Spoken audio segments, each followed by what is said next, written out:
Salam sejahtera bagi kita semua. Perkenalkan, nama saya Francilia Melina dengan NIM 858100966. Pada kesempatan kali ini, saya akan membahas mengenai implementasi teori bioporisme dalam pembelajaran PPKN di sekolah dasar. Teori ini menekankan bagaimana perubahan perilaku dapat dicapai melalui pengalaman dan penguatan.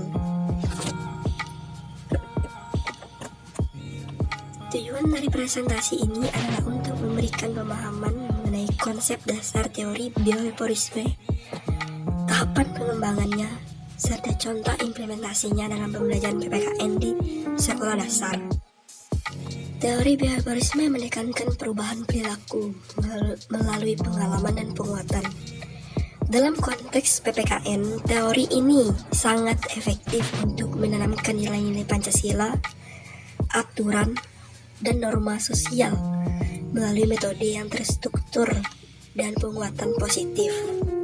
Teori bioporisme menekankan peran lingkungan dalam membentuk perilaku. Fokus utama adalah perilaku yang dapat diamati dan diukur. Dalam pembelajaran PPKN, teori ini membantu guru untuk membentuk kebiasaan positif dan pemahaman nilai-nilai Pancasila melalui penguatan yang terarah. Dasar teori bioporisme adalah stimulus dan respons. Contohnya, guru memberikan pertanyaan tentang aturan di kelas, yaitu stimulus, dan siswa menjawab pertanyaan dengan benar, yang berarti respons. Peran guru sangat penting dalam memberikan stimulus yang tepat untuk memunculkan respons yang diinginkan, seperti pemahaman tentang aturan dan nilai-nilai. Penguatan dan hukuman. Dalam teori bioporisme, terdapat penguatan dan hukuman yang digunakan untuk membentuk perilaku. Pertama, ada penguatan positif. Memberikan pujian atau hadiah ketika siswa mematuhi aturan atau menunjukkan perilaku yang baik. Yang kedua, ada penguatan negatif, yaitu menghilangkan tugas tambahan ketika siswa berhasil menyelesaikan tugas dengan baik dan tepat waktu. Yang ketiga, ada hukuman positif, yaitu memberikan konsekuensi yang tidak menyenangkan atau teguran ketika siswa melanggar aturan. Dan yang keempat, ada hukuman negatif, yaitu menghapus hak siswa ketika hak istimewa ketika siswa tidak mematuhi aturan. Penting untuk diingat, penguatan hukuman harus dilakukan secara bijaksana dan etis sesuai dengan karakter siswa. Tahapan pengembangan pembelajaran bioporistik dalam PPKN. Dalam tahapan ini terdapat beberapa langkah untuk pengembangan pembelajaran bioporistiknya. Yang pertama, menentukan tujuan pembelajaran SMART. Contohnya, siswa dapat menyebutkan 5 perilaku yang mencerminkan nilai gotong royong. Yang kedua, menganalisis karakteristik siswa, seperti memahami tingkat pengetahuan dan kemampuan siswa tentang nilai-nilai Pancasila. Yang ketiga, menyusun materi pembelajaran, seperti materi tentang nilai-nilai Pancasila, aturan di sekolah, dan norma sosial. Yang keempat, menyediakan stimulus. Contohnya, guru memberikan cerita atau studi tentang kasus pentingnya gotong royong. Yang kelima, memberikan penguatan, seperti memberikan pujian atau hadiah ketika siswa memberikan contoh perilaku gotong royong yang tepat. Yang keenam, melakukan evaluasi, seperti memberikan kuis atau tugas untuk mengukur pemahaman siswa tentang nilai-nilai Pancasila.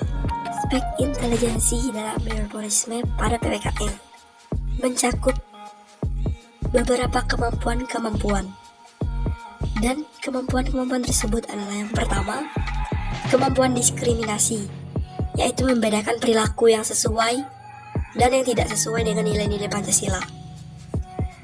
Yang kedua, kemampuan generalisasi, yaitu menerapkan nilai-nilai Pancasila dalam berbagai situasi di sekolah dan di rumah.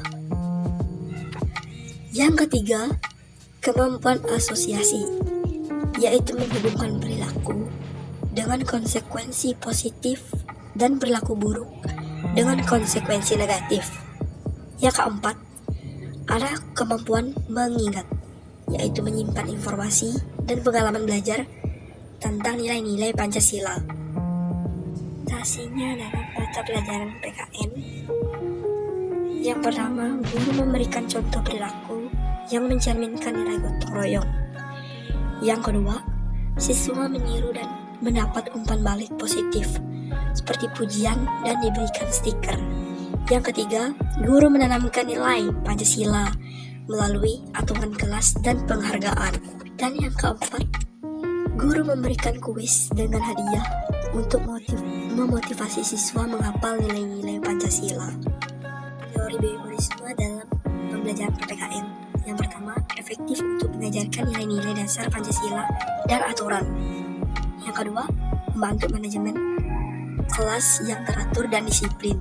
Yang ketiga, memungkinkan evaluasi yang terukur dan objektif. Keterbatasan teori bioporisme dalam PPKN. Yang pertama, kurang memperhatikan proses kognitif dan emosional siswa dalam memahami nilai-nilai Pancasila. Yang kedua, terlalu terstruktur dan kurang fleksibel. Dan yang ketiga, kurang cocok untuk pembelajaran yang memerlukan pemahaman mendalam dan refleksi kritis terhadap nilai-nilai Pancasila. Kesimpulan dalam presentasi kali ini, teori bioporisme memberikan dasar yang kuat untuk membentuk kebiasaan positif dan pemahaman nilai-nilai dasar Pancasila. Namun, perlu dikombinasikan dengan teori lain yang lebih holistik seperti teori kognitif dan konstruktivisme agar pembelajaran PKN lebih bermakna dan relevan bagi siswa. Sekian presentasi dari saya ucapkan terima kasih atas perhatiannya dan semoga presentasi ini bermanfaat bagi kita semua. Terima kasih.